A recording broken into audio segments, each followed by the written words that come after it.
প্রথমে থাম্বনেলগুলো দেখুন, এই অ্যাপের সমস্ত ক্যাটাগরির থাম্বনেল পেয়ে যাবেন। আপনার ভিডিও কোয়ালিটি যেমন হোক, যতক্ষণ আপনি একটা ভালো থাম্বনেল বানানো না শিখবেন ততক্ষণ আপনার ভিডিওতে ভিউজ আসবে না। আর আমি আপনাদেরকে একটা অ্যাপ বলবো, যেটা আপনার প্লে স্টোরে অ্যাভেলেবেল পেয়ে যাবেন। সেই অ্যাপটা থেকে আপনারা এত ভালো ভিডিও থাম্বনেল বানাতে পারবেন যেটা আপনারা ভাবতেই পারবেন না। আর বড় বড় ইউটিউব কোনো কিছু বলে না, কিন্তু আমি বলে দেবো। এটার জন্য আপনারা সরাসরি প্লে স্টোরে চলে যাবেন। প্লে স্টোরে যেতে সার্চ দিবেন যে আনলিমিটেড থাম্বনেল মেকার। আমি আমার ফোন থেকে আবার লাগিয়ে দেবো unlimited thumbnail maker. Unlimited thumbnail maker search দিয়ে পরে যেখানে দেখো সেকেন্ড ওয়েবসাইটে আছে যেটা, এটা করবেন, এটা ইনস্টল করে নেবেন। তা সরাসরি এই অ্যাপের মাধ্যমে চলে যাবেন এই অ্যাপটাকে। অনলাইন অ্যাপ, অফলাইনে চালান এই অ্যাপটা। লোডিং হচ্ছে,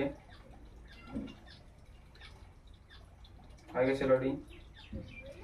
আপনি যে মানে মানে যে কোনো প্রকার ভিডিও বানান, মানে যে কোনো ক্যাটাগরি, বিজনেস আছে, ফ্যাশন আছে, তারপরে হলো যে নিউ জানি না আর কি, সামার, তারপরে রিয়েল জানি না, তারপরে দেখতে পাচ্ছ লাভ, ফটোগ্রাফি থামলেন, সমস্ত রকম থামলেন পেয়ে যাবেন এখানে। মিউজিক, গেমিং এর, অবভিয়াসলি গেমিং এর জন্য ভালো থামলেন, একদম ওপি লেভেলের। তারপরে আছে কোথায় যে ট্যাগ টেকনোলজির এত ভালো থামলেন পাবেন যেটা আমরা ভাবতেই পারবেন না।